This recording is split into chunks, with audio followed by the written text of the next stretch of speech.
Bienvenidas y bienvenidos a esta exploración. Hoy nos sumergimos en una historia realmente fascinante, ¿eh?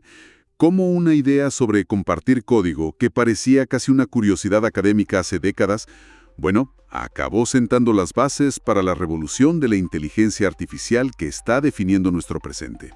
Exacto, una conexión que quizá no es tan obvia a primera vista, pero que es fundamental. Y nuestra guía hoy son unos extractos de un documento. Se titula Historia del software libre e inteligencia artificial. Va a actuar como una especie de mapa, ¿no? Llevándonos por distintas eras tecnológicas. Ajá, conectando puntos que parecen distantes. La misión que nos proponemos es justamente entender esa conexión. A ver, cómo se traza la línea desde esos primeros programas, compartidos casi artesanalmente entre investigadores, hasta las herramientas de IA de código abierto de hoy, que son potentísimas y están, bueno, transformando todo. ¿Cuál es el hilo conductor? Esa es la gran pregunta. Ok, comencemos a desentrañar esto. Empecemos por el principio absoluto. Décadas de 1950-1960. La computación recién arrancaba. El software no era algo que uno compraba en una tienda, ¿verdad? ¿Cómo funcionaba entonces? Era simplemente parte de la máquina. Prácticamente, sí. En esos albores de la informática, pensemos en entornos académicos tipo el MIT o los grandes laboratorios de investigación como Bell Labs. El software se veía más bien como un accesorio. Indispensable, claro, pero un accesorio del hardware. El valor estaba en el fierro, digamos. Exacto, el valor estaba en la máquina. El código era algo que se creaba, se compartía, se modificaba libremente entre colegas, era necesario para hacer funcionar esas máquinas y para avanzar en la investigación. La creencia de que la información, el conocimiento, las herramientas tenían que ser accesibles, compartibles, para el progreso de todos. O sea, no había una industria de software como la que conocemos. Para nada. Era una cultura de colaboración casi por defecto, porque el modelo de negocio todavía no había aparecido para complicarlo. Era un bien común, una infraestructura compartida. Justamente, necesaria para la exploración científica, técnica, pero claro, este idilio no duró para siempre. Con el tiempo, y sobre todo hacia los años 70, 80, el software empezó a verse como un activo comercial, algo que se podía vender. Ahí cambió todo. Ahí cambió todo. Surgió la industria del software propietario. Las empresas empezaron a vender licencias de uso, pero manteniendo el código fuente cerrado, secreto. Y esto fue una ruptura radical, con esa cultura inicial de apertura. ¿De compartir? Claro, el código pasó de ser un bien compartido a una propiedad privada y guardada bajo 7 llaves. Y bueno, como suele pasar, una acción genera una reacción. Esa privatización, esa cerrazón del código, provocó, un movimiento en contra. Y aquí es donde entra una figura absolutamente central, Richard Stallman, y su anuncio del proyecto GNU en 1983. ¿Fue solo una reacción contra las empresas o había algo más de fondo? Fue mucho más que eso. Fue una respuesta filosófica, ética, fundamental. Stallman vio esa tendencia creciente del software propietario no solo como un cambio de negocio, sino como una amenaza. ¿Una amenaza en qué sentido? Él planteó que los usuarios debían tener control sobre la tecnología que usaban. Y eso implicaba 4 libertades esenciales, las famosas 4 libertades. A ver, recordémoslas. La libertad de usar el programa para cualquier propósito. La libertad de estudiar cómo funciona y adaptarlo a tus necesidades, lo que obviamente requiere acceso al código fuente. Claro, si no, no puedes estudiarlo. Exacto. Tercero, la libertad de redistribuir copias. Y cuarto, la libertad de mejorar el programa y, muy importante, hacer públicas esas mejoras para que toda la comunidad se beneficie. Suena muy idealista, ¿no? Las 4 libertades. Pero, ¿cómo se llevó esto a la práctica? Porque una cosa es la declaración de principios y otra hacerla funcionar en un mundo donde el copyright se usaba justamente para lo contrario, para restringir. Ahí está la genialidad del asunto. Para proteger estas libertades, Stallman y la Free Software Foundation, la FSF, que él fundó para apoyar el proyecto GNU, idearon un mecanismo legal súper ingenioso. El copyleft. Copyleft. como lo opuesto a copyright. Exactamente. Usaron la ley de copyright, pero de manera invertida. En lugar de usarla para restringir, la usaron para garantizar la libertad. Y la implementación más famosa es la Licencia Pública General de GNU, la GPL. La primera versión es de 1989. ¿Y cómo funciona esa GPL? Bueno, básicamente, la GPL te permite usar, estudiar, modificar y compartir el software, pero pone una condición clave. Si distribuís una versión modificada, tiene que estar bajo la misma licencia GPL. Ajá. Esto asegura que el software y todos sus derivados permanezcan libres para siempre. Es como un movimiento de jiu-jitsu legal, ¿no? Usar la fuerza del copyright para lograr el objetivo opuesto al tradicional. Usar las reglas del juego en su contra. Eso es realmente astuto, ¿sí? Pero bueno, el proyecto GNU era ambicioso. Crear un sistema operativo completo tipo Unix, pero totalmente libre. Necesitaban todas las piezas. Y una pieza fundamental es el kernel, el núcleo que habla con el hardware. Entiendo que ahí el proyecto GNU tuvo algunas dificultades, ¿no? Sí, tuvieron sus retos. Mientras el proyecto GNU había desarrollado muchas herramientas esenciales, como compiladores, editores, un montón de cosas, el desarrollo de su propio kernel, que se llamaba Hurd, iba bastante lento. Y ahí es donde entra otro nombre clave en esta historia. Ahí entra Linus Torvalds, exacto. En 1991, un estudiante finlandés, Linus Torvalds, anunció por internet que estaba trabajando en un pequeño kernel, como un hobby, decía él. Estaba inspirado en Minix, otro sistema tipo Unix. Un proyecto personal, digamos. Sí, empezó así, y lo liberó bajo una licencia que permitía su libre distribución y modificación. Aunque quizás las motivaciones de Torvalds al principio eran más pragmáticas, más técnicas que las de Stallman, él quería un Unix que corriera en su PC. Bueno, su kernel, Linux, resultó ser justo la pieza que faltaba en el rompecabezas. Y la combinación fue... explosiva, me imagino. Totalmente. La comunidad adoptó Linux rapidísimo. Lo combinaron con las herramientas que ya existían del proyecto GNU, y el resultado fue GNU Linux, el primer sistema operativo completamente libre y funcional. ¡Wow! Y además, el desarrollo de Linux fue un caso de estudio espectacular. Demostró el poder de la colaboración distribuida por Internet. Miles de desarrolladores de todo el mundo empezaron a contribuir código, a reportar errores, a sugerir mejoras. Increíble. Demostró de forma práctica y a una escala enorme que un modelo de desarrollo abierto, colaborativo, podía producir software complejo, Robusto. y de altísima calidad. Esa demostración fue crucial para lo que vino después. Y aquí llegamos a otro punto de inflexión interesante. Finales de los 90. Empezamos a oír un término diferente, código abierto, open source, que empieza como a ganar terreno frente a software libre, free software. Mencionaste antes un ensayo muy influyente de Eric Raymond, La Catedral y el Bazar de 1997. ¿Fue solo un cambio de nombre o representó algo más profundo? Representó un cambio de estrategia Y de énfasis. muy significativo. A ver, mientras que el movimiento del software libre de Stallman siempre puso el acento en la ética, la libertad, los derechos del usuario como la motivación principal. Lo filosófico. Exacto. El término código abierto se acuñó y se promovió con una perspectiva, digamos, más pragmática, más orientada a los negocios. ¿Cómo así? La idea era presentar los beneficios prácticos del modelo abierto. Mayor calidad del software gracias a la revisión por pares. Como decía Raymond, con suficientes ojos, todos los errores son superficiales. Claro, mucha gente mirando el código. Exacto. Un desarrollo más rápido, más eficiente, mayor flexibilidad y sobre todo hacer que la idea fuera más digerible, más atractiva para las empresas. Que a veces se sentían incómodas con la palabra libre. Claro, porque en inglés free también puede significar gratis y eso generaba confusión o rechazo en el mundo corporativo. El término código abierto sonaba menos cargado ideológicamente quizá. Entiendo.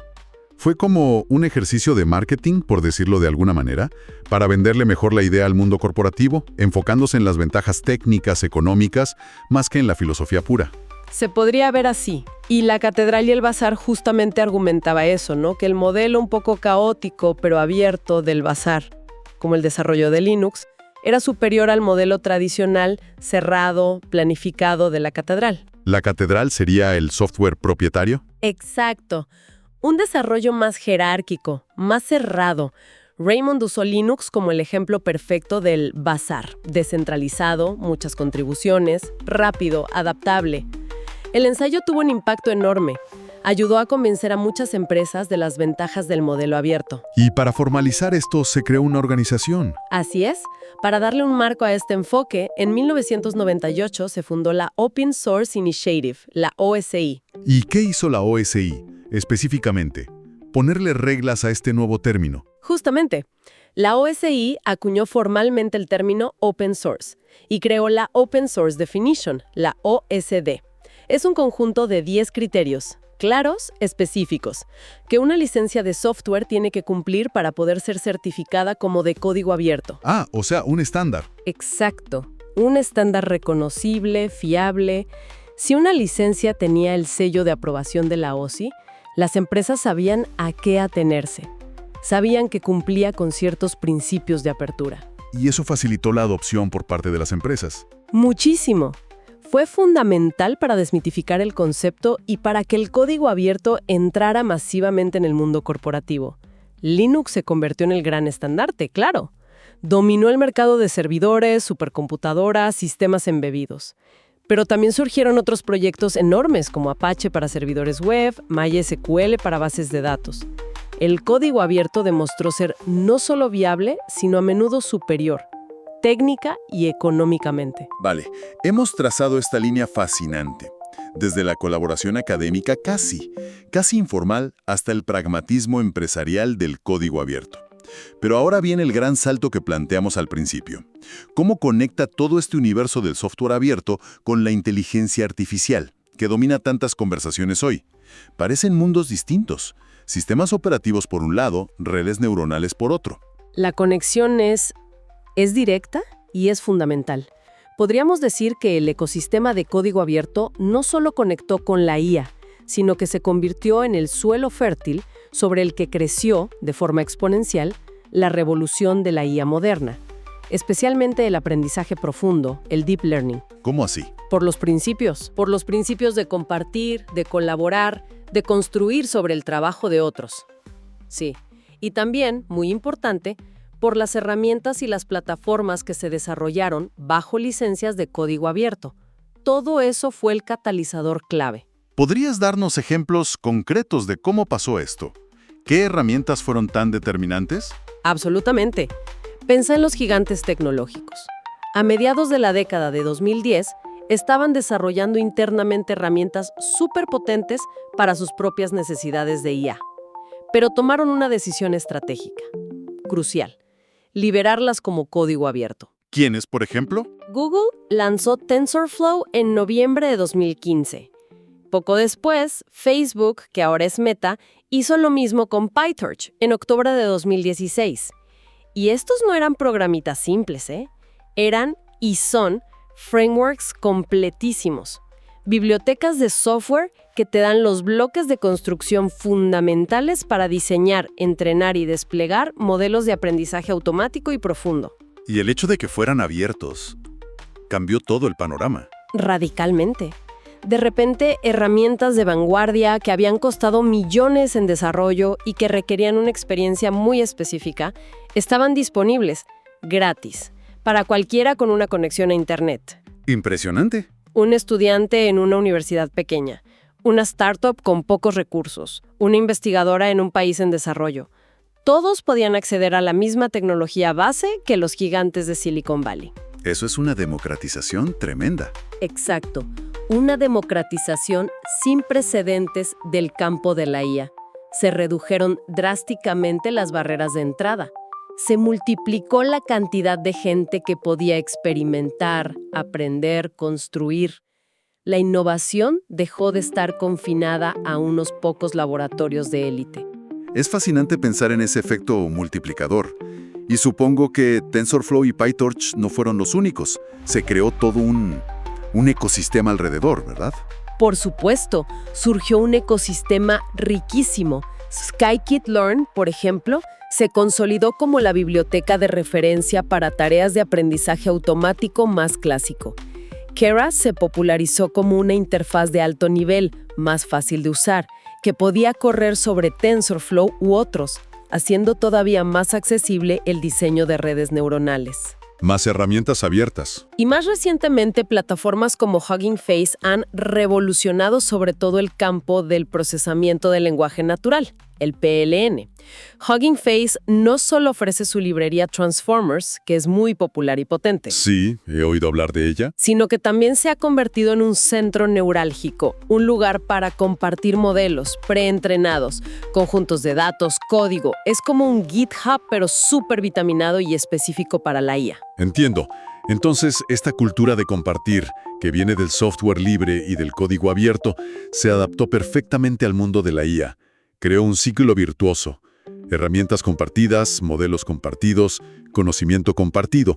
Y esto nos lleva a los famosos modelos de lenguaje grandes, los LLMs, que generan texto, código, imágenes.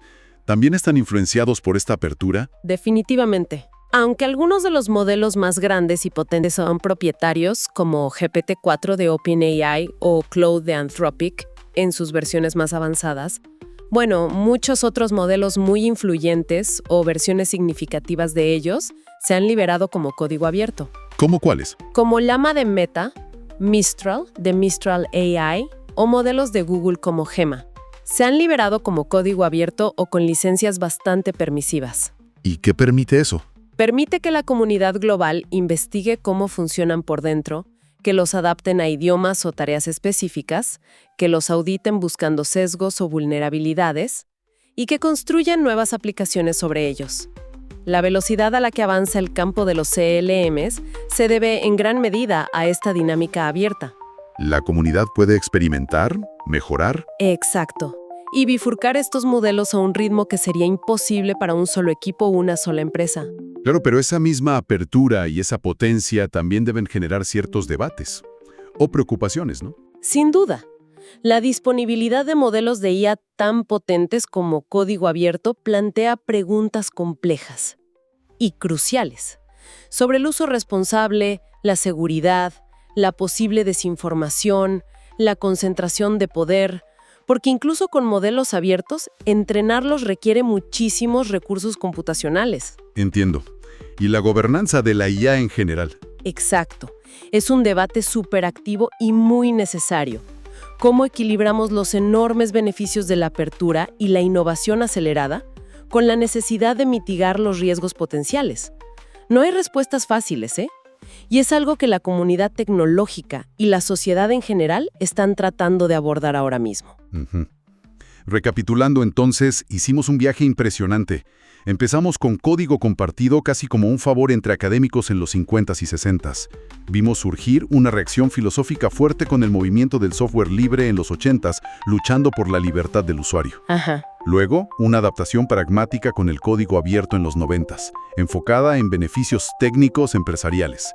Y finalmente descubrimos que toda esa historia, esa cultura y esas herramientas de apertura, bueno, resultaron ser el combustible inesperado para la explosión de la inteligencia artificial en el siglo XXI. El hilo conductor es potente, ¿verdad? Esos principios de apertura, de colaboración distribuida, de construir sobre el conocimiento compartido, que nacieron en un contexto muy específico, como una reacción a la privatización del software, bueno, demostraron una resiliencia y una adaptabilidad asombrosas. Trascendieron su origen. Totalmente. Trascendieron su origen para convertirse en un pilar no solo del desarrollo de software moderno, sino también de una de las revoluciones tecnológicas más impactantes de nuestro tiempo, la inteligencia artificial. Es una lección sobre cómo las ideas sobre la forma en que creamos y compartimos colectivamente, pueden tener consecuencias tecnológicas enormes, duraderas, y a veces de maneras que sus proponentes originales ni siquiera imaginaron. Nos deja con una reflexión final. Intrigante, diría yo. Si esta ética de la apertura fue tan fundamental para desatar la innovación en software y luego en IA, ¿podríamos estar al borde de ver efectos similares si aplicamos principios parecidos en otros campos? Pienso en la investigación científica, la medicina, el diseño de materiales no sé, hasta la creación artística. ¿Es la apertura radical la clave para el próximo gran salto? Es una buena pregunta. O por el contrario, la naturaleza específica de la IA, con su potencial tan disruptivo, su capacidad de impacto masivo, nos obliga a repensar los límites de esa apertura, a buscar nuevos modelos de gobernanza que quizás no fueron necesarios en las eras anteriores del software. Una pregunta abierta, sin duda, y muy relevante para lo que viene. Para seguir masticando definitivamente.